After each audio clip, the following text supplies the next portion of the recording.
and welcome. This is ADHD Wild Women and I'm your host, Kat Ellinger.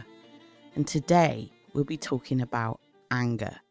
In fact, we're going to talk about anger for the next few episodes, and it might seem like a strange place to start because the last episode was all about embracing spirituality.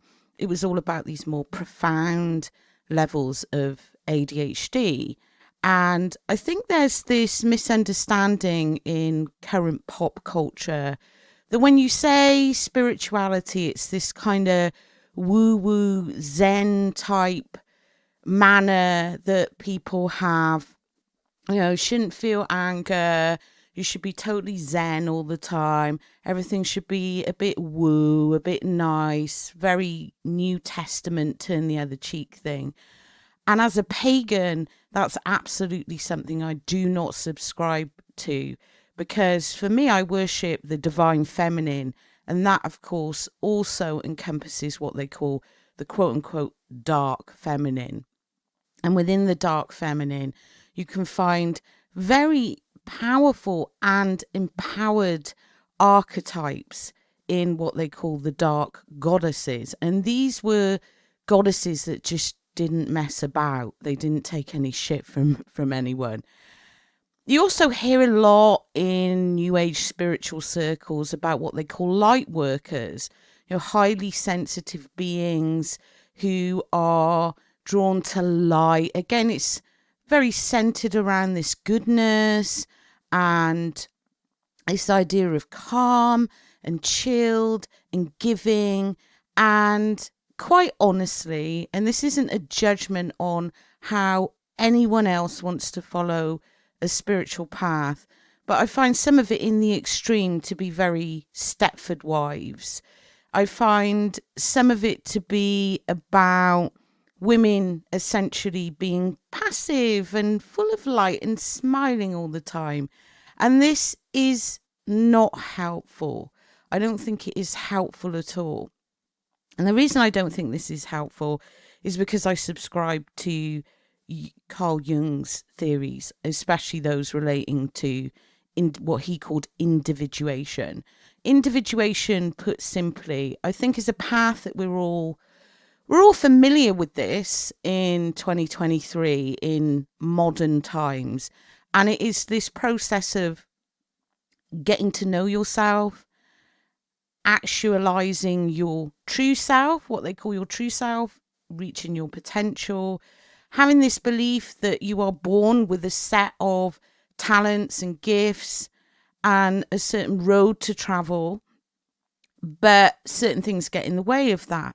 So we often find within midlife that we start to try and claw back parts of ourselves that were very prominent in us as children. For me, it was art. I gave up doing art as a teenager, about 15. And so some of my process has been reclaiming art as something for me, not performative or anything to do with producing, you know, or being talented or being perfect, but just this joyful experience, this thing that I have for myself. Because as a kid, all I did was write and I drew and I sang and I danced. And then life got in the way of all of those things and I stopped doing them. So for Jung, individuation is a natural process that we begin in the second stage of life. We begin in middle age. It's absolutely organic. And yet some of us can get stuck. And so we can use certain tools that Jung developed or certain theories that Jung developed to, I guess, kickstart or enhance what is a natural process. For Jung, there were 3 levels of consciousness, I guess. On the top, we have the persona, and the persona for Jung is the social mask that we wear. It's basically the ego, and we need this to regulate everything underneath, you know, but the ego is the face that we wear to the outer world. And it's really interesting because a lot of people rejected Jung's theories because he went further than Freud, saw him is a bit of a mystic, a bit woo-woo in and of himself, because he also talked about spirituality. He was kind of rejected. I did my whole degree in social sciences, not one mention of Carl Jung. He's just not taught. It's all the others, and mainly Freud. And so it's like there's this rejection of his theories, and yet now, and in the last decade, we see so much about masking. This is essentially what Jung was saying. He was talking about a social mask that we wear, and that is the persona. And the persona is not necessarily fake. It is us, but it presents in a way that is acceptable to society. So the second level of consciousness we have is what he called the personal unconscious. Anything that's not, basically the persona is everything that you're conscious of, what you should be, what you should do, what you think about yourself. And then you get this other level of consciousness called the personal unconsciousness, and that is everything that is personal to you. So within the personal unconscious, you'll find your traumas, your hurts, your experiences, your beliefs, but they're not conscious to us because the persona only allows us to see one part, the things that we are aware of. And within the personal unconscious, you can have all sorts of stuff. And it's not all negative because you can also have unrealized potential. The thing that gets in the way of this is what Jung called the shadow self. And the shadow self is formed by everything that is deemed unacceptable. So for example, I love to sing and I'm a terrible singer, but I just love the feeling of singing.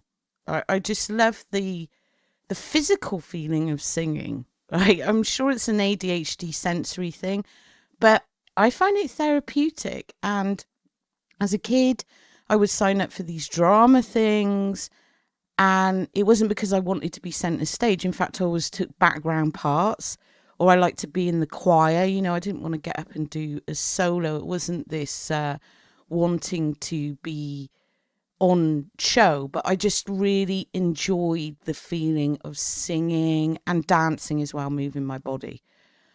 But my mother wasn't encouraging of that, and she actually would say things like, you can't sing. So I stopped singing, or I would sing secretly but felt kind of shameful. Like if anyone had heard me, I would have died on the spot. And so about 4 years ago, I started having singing lessons. And I see now, I track this back now to, this is when my individuation was starting around the same time that perimenopause kicked in. So like mid-40s.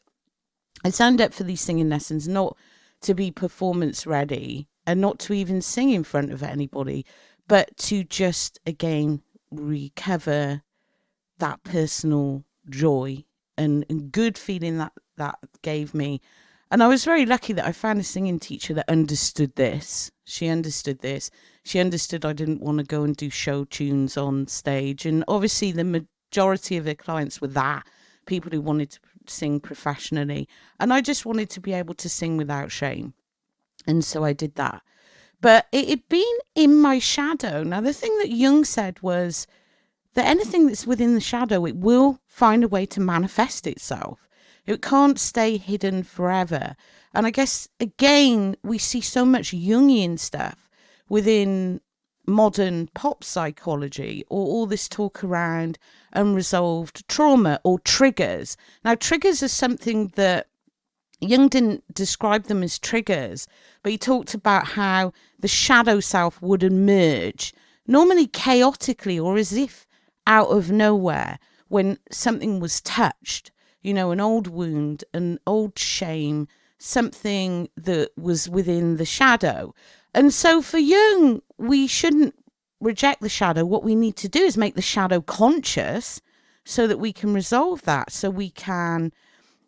This goes back to my very first episode where I talked about The Women Who Run with the Wolves, the book, and how the author of that, Clarissa Pinkola Estes, talks about La Loba, the bone woman, sort of singing over the bones. So singing over the bones to me has been the core of my shadow work. It's been letting this stuff out, observing my triggers and actually unveiling what is underneath all this shame, all this feeling. Why does this thing emerge seemingly out of nowhere? And of course, with ADHD, we have an extra level of shame because a lot of us already feel impulsive and out of control. We wear our emotions on our sleeve. It's very difficult for us to mask our emotional state. And of course, that gets classed as emotional deregulation because we're supposed to be able to control it. And so I think for us, our shadows aren't as submerged or as hidden as neurotypical people. And of course, if you don't address the shadow and if you don't embrace the shadow, and this goes back again to the dark feminine as well, because it's about balance. We can't be these happy, clappy, passive, always perfect, always on, always nice and nurturing people. But this is how we get classed as women. This is how we are supposed to behave. So women, not even just women with ADHD, but all women normally have an issue, an unresolved issue. And I say issue with quotation marks, with air quotes, because problems, issues, I think this is perfectly natural. If you ask a woman to repress certain parts of herself, they are naturally going to surface because these things need manifestation. They need to be expressed. It's unhealthy not to express this stuff. We don't express it. That's when it gets trapped in the shadow. That's when it comes out almost out of nowhere, and then you're left thinking, what the hell was that about? And everyone else is like, which was so much in my 20s, so many faces. And I'm going to talk about that on this episode. I want to talk about my own relationship with anger, because before I started doing shadow work, I had this very strange idea of myself that I was an easygoing person. Now, I am a woman with ADHD, and we are not easygoing people, right? We are intense. We can be dramatic. We get fixated on things. We can be passionate. We are vibrant and alive and all in and all there for everything that we do. We show up 200% if we're really into something, if something is of importance or interest to us, right? But I should say, my persona, my mask had this idea that I was a very chilled and easygoing person, and I absolutely am not that. So the first thing that I realized was I was actually a very angry person. And that was a shock to me. I was a very angry person, and a lot of that was trapped within my shadow. It would manifest in what seemed like overreactions to certain things. With the rest of the time, I would be super compliant and passive and easygoing. I was one of those people that absolutely had no boundaries. I would not express my needs, etc., etc. I don't think I'm an exception to the rule. The reason I'm talking about this is because I think it's very common, not just for ADHD women, but for all women, because anger within women is not socially acceptable. It has never been socially acceptable. And if you look at the narratives that we put around women versus men when they express anger, because men culturally in the West have certain channels where anger or aggressiveness, its cousin, are seen as being assertive. It's certainly part of that tech bro, Wall Street, super competitive business environment, that aggression specifically, and these more aggressive energies are seen as a plus. Men have certain outlets within sport, within all sorts of things to express anger, whereas women do not. We are told point blank whenever we express it that it's wrong. We're either a bitch, and it's seen as completely unfeminine, completely unnatural to show any anger, and if you look at just reactions to women's anger, especially say feminist anger or righteous anger, you're instantly a feminazi, a bitter woman. Bitter is another one that gets attached, or you are a bitch. Or on the other hand, we're quite often labeled as hysterical or unstable or out of control, just because we sit there and say, I do not find this acceptable. And so what we need to find is a channel to express anger, because I believe that anger in and of itself is not a negative emotion. It's a very important emotion. If you look at political change for a start, it's not a peaceful thing. It usually starts because people get pissed off. They can't deal with something anymore. And so it causes something of a revolution. Political anger, righteous anger is one of the most powerful energies that we have. And on a more personal level, quite often when we feel anger, it's an alarm. It's telling us that something is crossing our boundaries. It's conflicting with our beliefs. I'm not saying that anger is always right, but it is a preservation mode. It is warning us. It is saying something is disrupting our boundaries. Something is conflicting with our beliefs, with us. And therefore, I see anger. Anger is always an opportunity to look at things like within yourself, your own beliefs, your own experiences.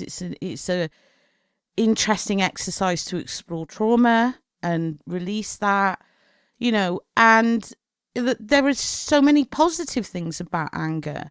But the first thing we have to do is name that anger and own that anger, which is very hard to do as a woman, because we're taught to feel a lot of shame about anger, and we're also taught to question ourselves. Did I overreact? Am I being hysterical? Instantly question ourselves. Whereas you see with a lot of men, they won't question it. They are absolutely 100% right, that their anger is justified.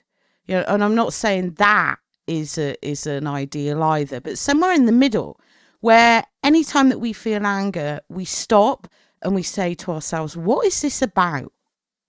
What is this about?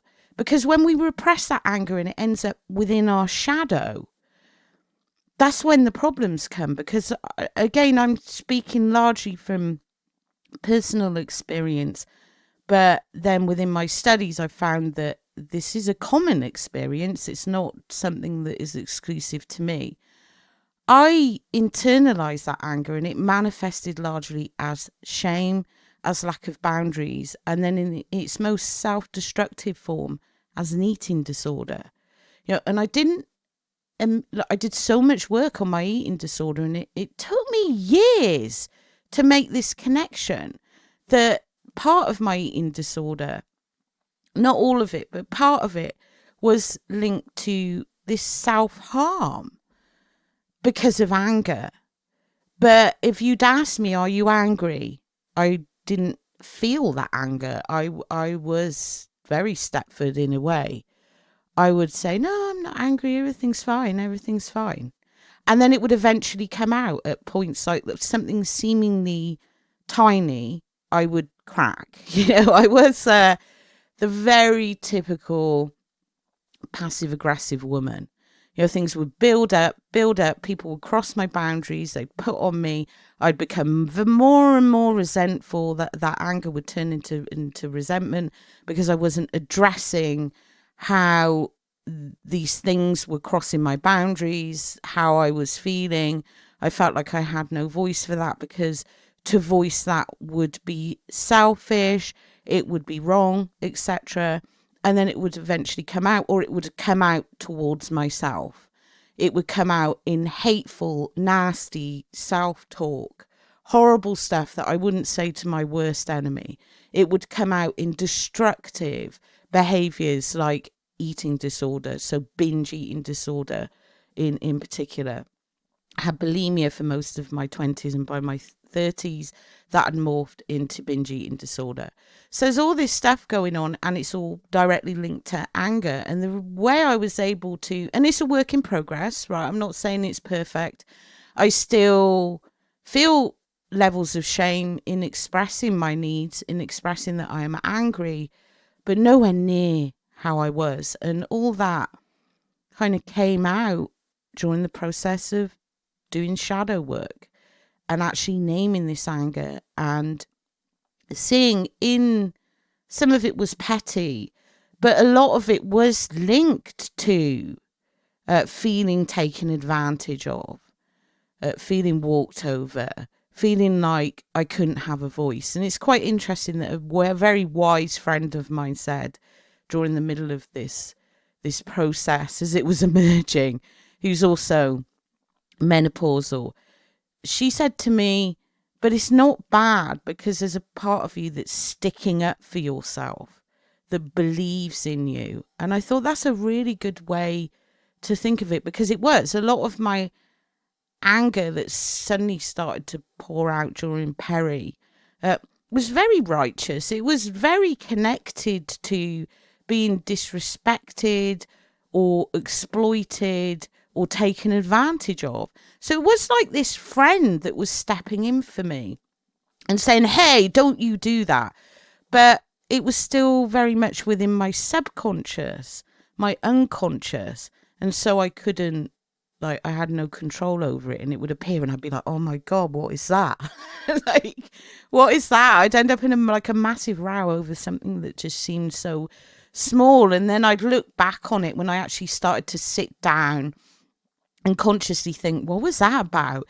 It was linked to huge traumas, complex traumas and things that had happened decades ago, that I was projecting, because the shadow does like to project. It likes to project into situations and is especially other people, right? If you are not aware of your shadow or actively working on bringing the unconscious conscious, you will act out, you'll project, right? And it's like you're possessed. And I think that's something we all feel as people, women with ADHD, because of the impulsivity, but I think again, impulsivity there can be driven by unresolved trauma.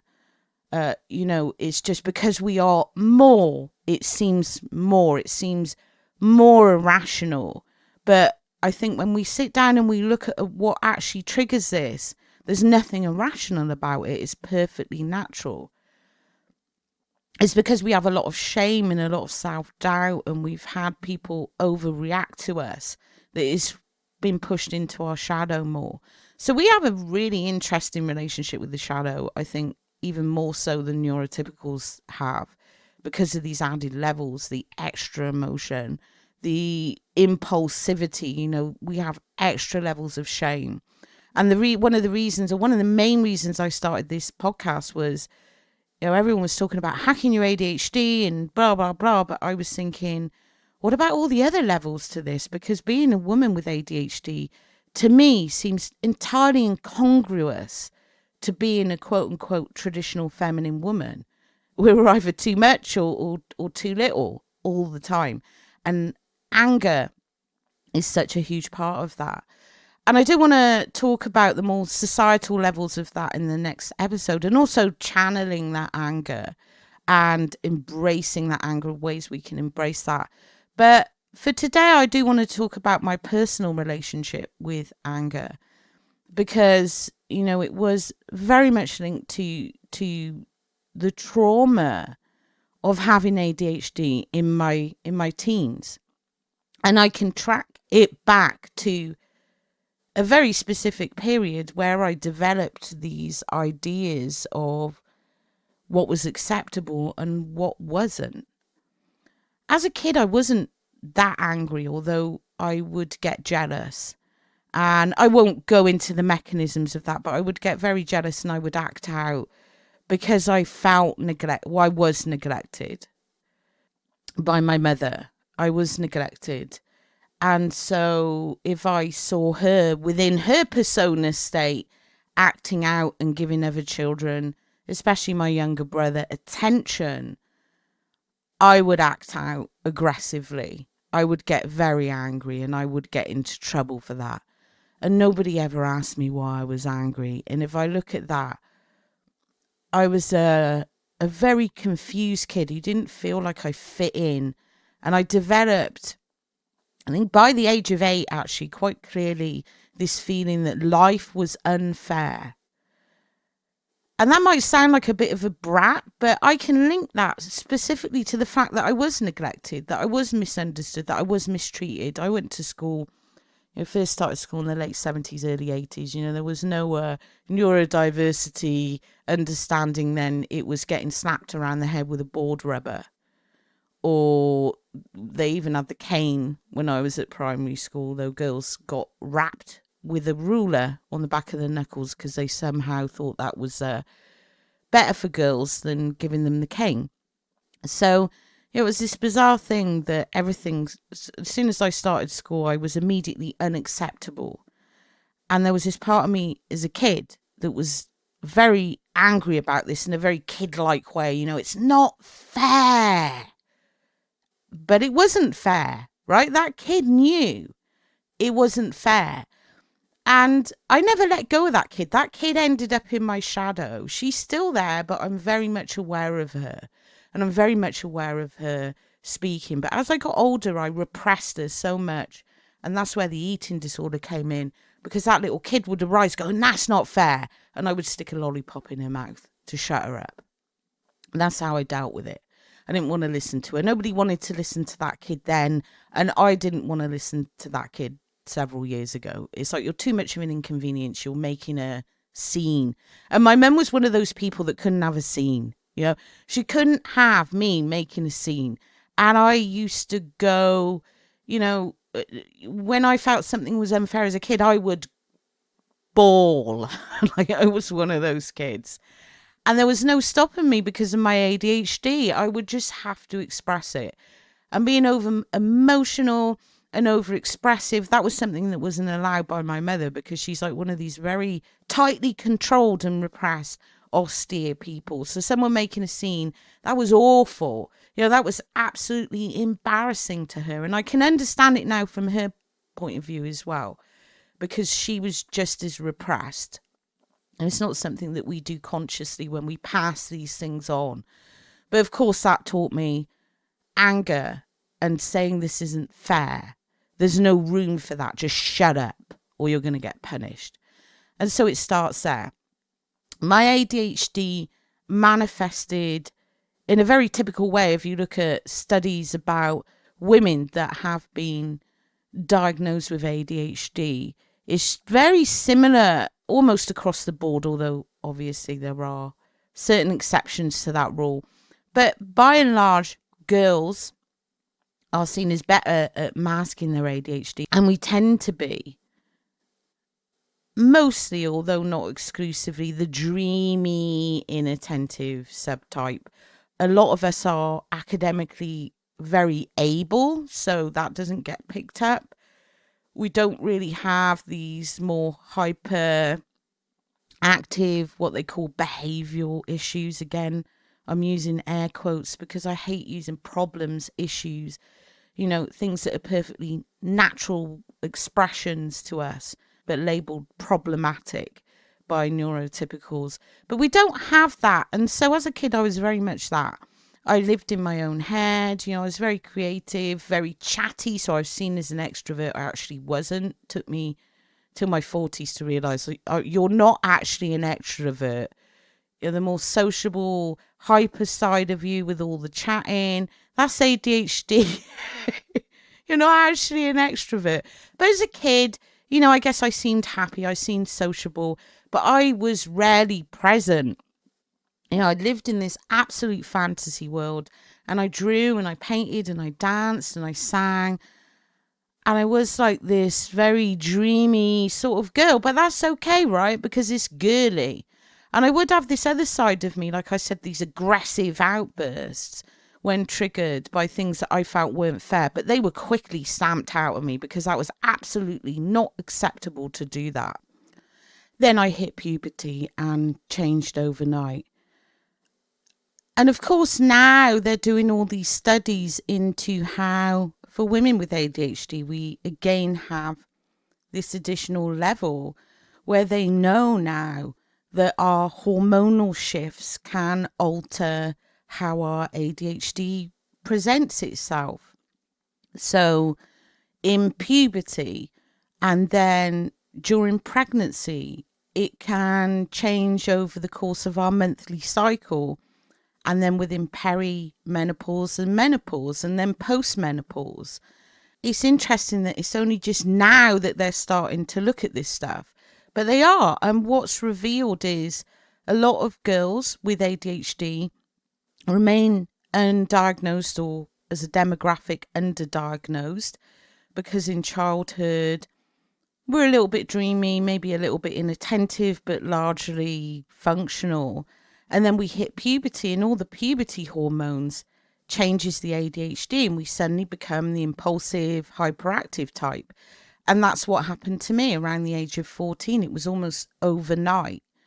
I suddenly my ADHD became very hyperactive and very impulsive, and I had so much anger.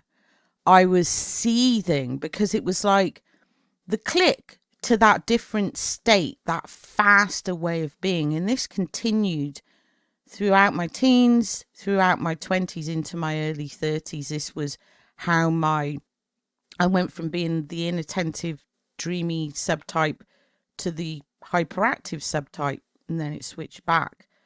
Within this period, anger was a huge thing for me.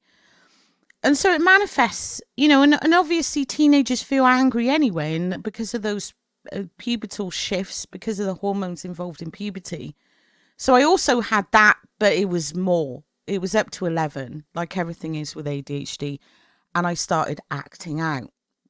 And I quickly got labelled a delinquent. Quickly got labelled a teenage delinquent, a problem, to be managed.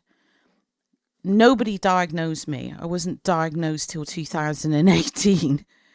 Nobody even thought it might be a neurological thing, although this was the late 80s. So, but it was framed entirely as this was something I was doing because I was delinquent and my behaviour needed to be controlled. And this started to spiral. So I got into a lot of trouble at school. I started getting into fights with other girls. I started getting into fights with teachers. I got suspended. I then got expelled. I went to a special school. I started just going out all the time, like not listening to my mother, going to the rock club, doing the FU thing, getting into trouble. And so that was seen as something that needed to be controlled. And eventually I was deemed so beyond parental control that I landed myself in local authority care. So I was sent to a children's home. And within the children's home, I had several social workers. I had teen psychs. So I went to a day unit at one point where they specifically did psychiatric, I want to call it care, but I wouldn't call it that. It was more like management for teens, but I had an art therapist, I had a psychiatrist, I had all the access to all of these professionals. Loads of professionals. I found one of my old meeting sheets at the care home. It was a meeting about what they were going to do about me because they still couldn't control me, and they were talking at the time of sending me to a secure unit, a ball store, just because they couldn't control me and I was so out of control. And so all those people, there's like about 12 people listed on that sheet alone, and there were more that I saw. Not one single person asked me, why are you angry? All they told me was it was unacceptable. And it starts at school. At school, I was the weird kid. And I was chatty, but I rarely had any friends. I found it very difficult to connect to other kids. And I get to senior school and it's harder. It's even harder. And a lot of memories of that time just sat on my own listening to my Walkman. And it didn't really bother me, but then kids would pick on me all the time. They would pick on me because they could make me cry. I wouldn't fight back, I'd just cry. The fighting came later when my ADHD rage came out and someone was picking on me and I fought back for the first time. They didn't stop picking on me, and that's why I kept getting into fights. I felt the teachers were unfair. I felt that my mother didn't understand me. I, again, had this this kid in me going, this is not fair, and it wasn't fair. You know, school was boring. I was ignored. The teachers didn't listen to me. My mother didn't listen to me. I felt different. All of this stuff was happening to me in my body, these hormonal shifts, my ADHD changing. I felt scared. And all I was told was, this is not acceptable. And it initially came out as rage, which I look back and that was a really healthy response to what was a very extreme and very unfair situation. That kid at that point had all the self-esteem and wanted to stick up for me and say, yo, stop treating me like this. But nobody stopped to ask. And it's really interesting when you go back and you start to unravel all the societal layers and all the conditioning and everything that was being put on me. It wasn't fair, right? It absolutely wasn't fair. It wasn't that I was being at that point outrageous. I just wanted somebody to listen to me. I wanted to feel like I had a voice. And so not having a voice became a very prominent theme for me in terms of the more complex trauma that I collected. And I think that's true for a lot of us with ADHD, because we're taught that our voice is unreasonable or unstable or weird or strange. And so by the time we get to adulthood, we have a great difficulty in expressing that voice, or even feeling like we have a right to a voice. Initially, the school sent me to anger management, which was hilarious. I had to role play this stuff with this guy, go into a shop to change a watch. And it was completely unhelpful because it was completely unconnected to why I was feeling anger. But it was really about, get back into line, stop acting like this. And I would just troll the guy. I'd tell him I was doing crack cocaine and sleeping with 50-year-olds and make up all this crap because he couldn't tell on me because he was a therapist and he did this whole thing. What you say in these sessions is... So I would just troll him because I was a naughty teenager as well. I wasn't totally innocent. But I would just mess with his head until he refused to see me. And that was a recurrent theme. I would burn through social workers and psychiatrists and therapists. They get to a point and they say, I can't do anything with this girl. Take her away. And of course, what message does that send out to a teenager? I can't deal with you. And so I got pushed around pillar to post. By the time I was in 16, I was homeless, I was out of care. And by this point, I had learned to mask that anger quite a lot. It would still arise where I felt triggered, especially disrespected, or where I felt jealous. And it was normally because somebody I cared about was... And a lot of people I cared about were actually quite shitty to me, especially men, neglectful. It was almost like I was repeating this thing with my mother, but then they would be pouring attention on some other woman, and that's when I'd snap. And of course, that wasn't acceptable. But for the rest of the time, I could not even voice what I needed, what I wanted, if I felt something was unacceptable. And that continued right into my 40s. So I went from delinquent to entirely disassociated. It was weird because I felt numb a lot of the time. And I would be in an argument with somebody, like, say, not necessarily, I could argue with institutions and people.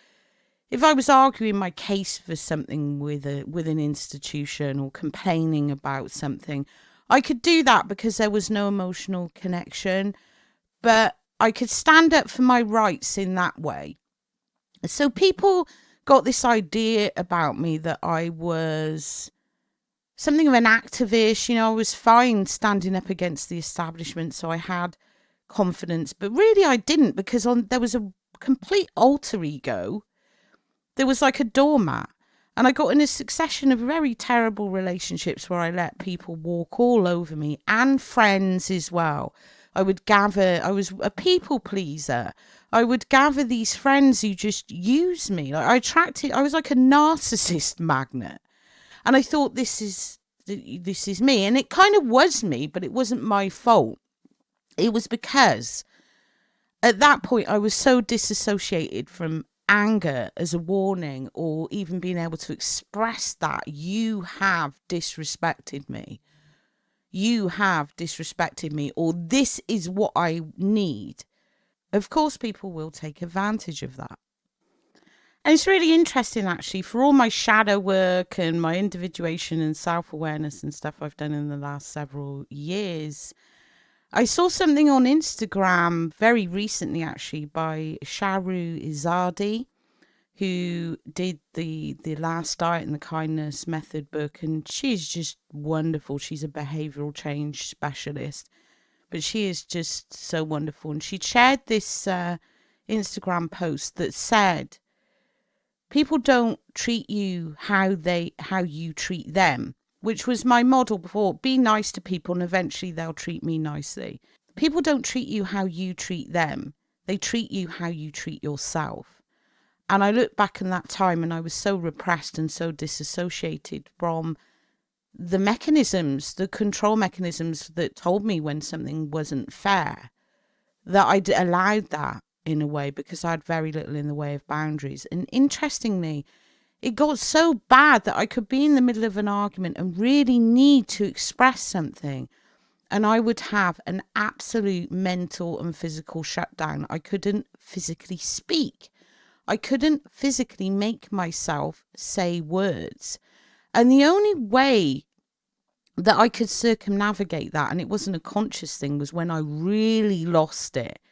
And then, of course, it did look irrational and over the top to other people, and to me, because I think, where the hell did that come from?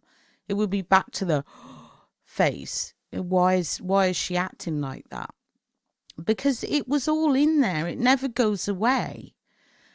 And when I started in perimenopause, I was reading Germaine Greer's book on menopause, actually, and she talks about the importance of this anger that we feel. I think we think in terms of hormonal again. You know, a woman's angry when she's on the rag, when she's got a period, or she's menopausal, and then we become hysterical and irrational, and we have this anger for no reason. But I've changed my position on that. I think that anger is there.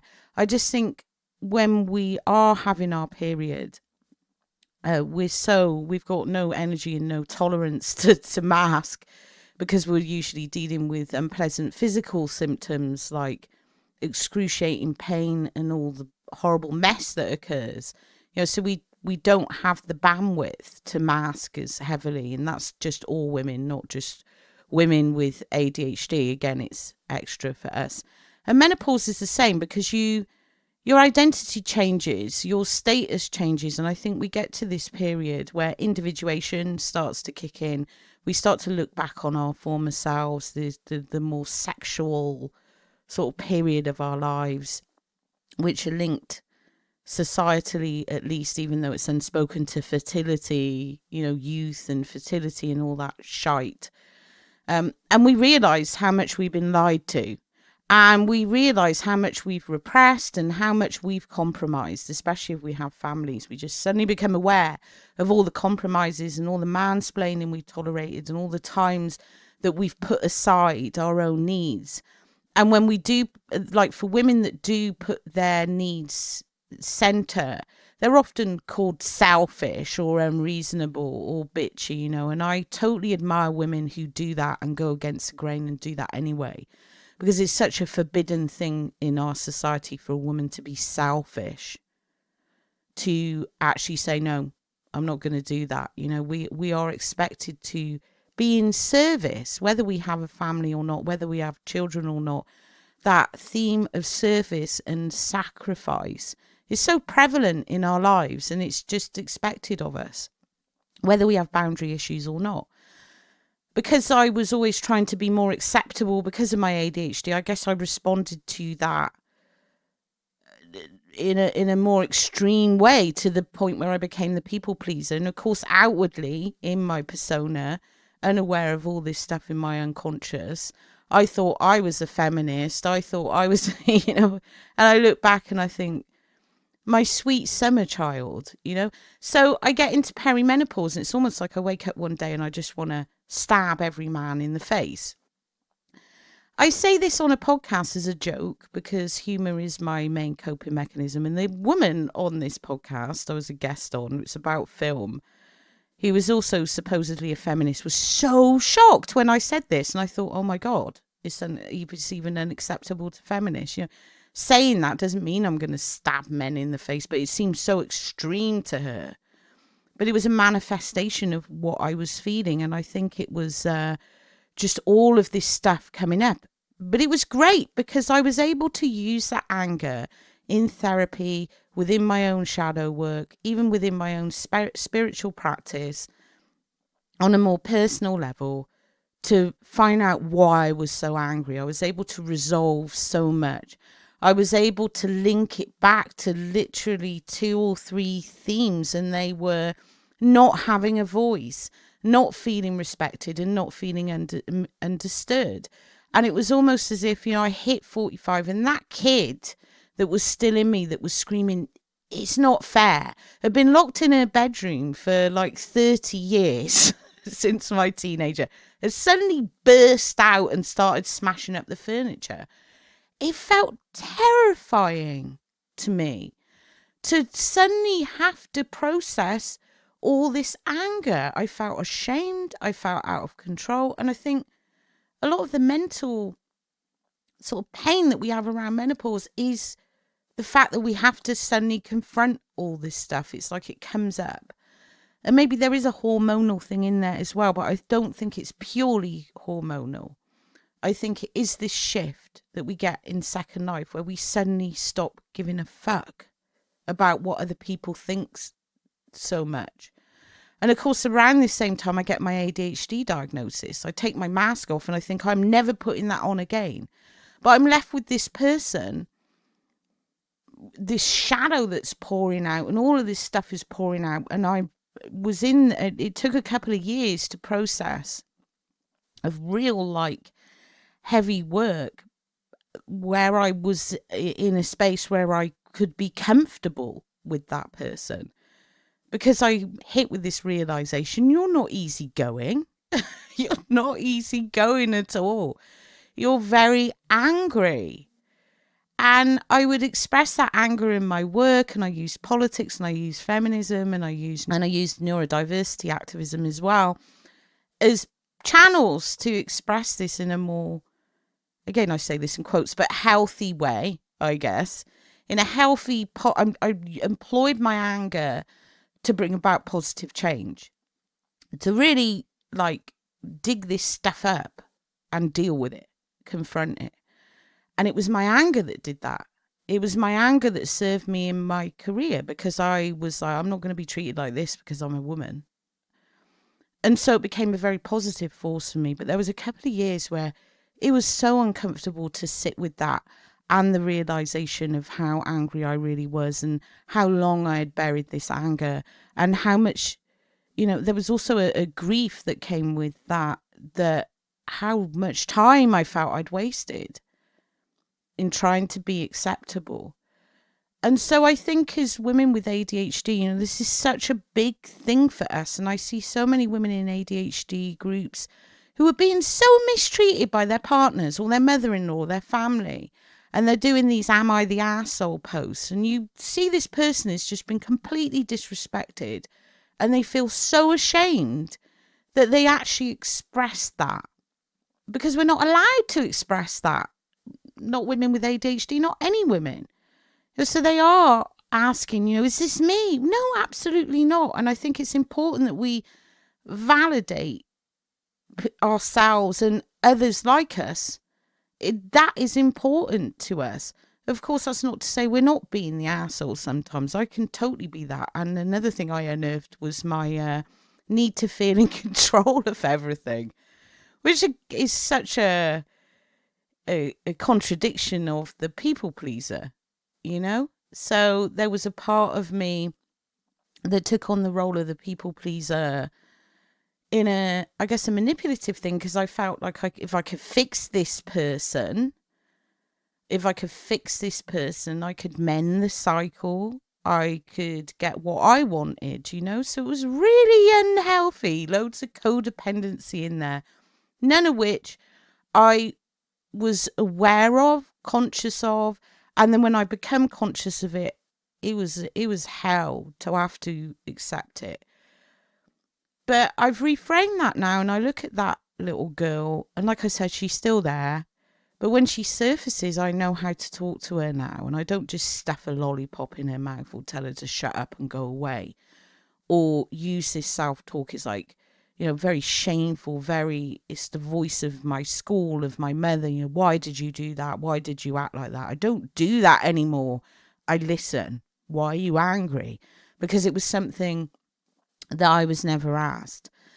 And so as I round up this episode, and we will have more on the subject of anger, because I think it is a potential tool that we have for very empowered, positive change if used mindfully and not allowed to just be suppressed and then chaotically erupt. If we actually own that anger and reject the shame, actually see it as valid.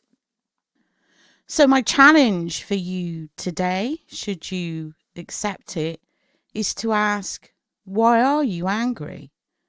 Get out a journal, write it down, write like nobody's reading, because it's just for you. But why are you angry? Have a look at that, and you will probably find that it's entirely valid.